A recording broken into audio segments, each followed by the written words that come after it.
Well, Matt, before we wrap it up this week, as most always, we want to give our listeners stock to keep an eye on this coming week. So, what is your one to watch this week? I am watching Simon Property Group. Ticker symbol is SPG. They are a real estate investment trust. They're the biggest mall real estate investment trust in the world. They just announced today a revised agreement to buy one of their rivals, Taubman Centers, Yeah. another Class A mall operator. Yep. And they're getting a 20% discount. They were under contract to buy Taubman before the pandemic, ended up backing out of the deal. Taubman sued them. They sued Taubman. It was going to be a big mess.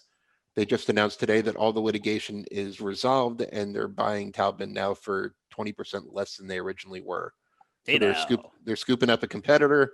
They're broadening their reach. And I've said before, when it comes to malls, it's Simon and everyone else. And this acquisition just really adds to that statement. So Nice. I'm a big fan. Nice, good deal.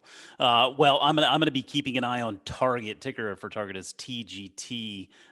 They actually have earnings coming out on Wednesday. There are a number of different angles to this company now, which I find it just a fascinating business, and one where they've made so many interesting moves here in the last few years. I want to hear their perspective on the holiday season upcoming. But then there's also the Shipped angle. Remember they acquired Shipped several years ago for $550 million in cash, and that's something that has given them presence in the fulfillment space, shipping and fulfillment space. A little membership model there, and partnering with all sorts of different retailers out there.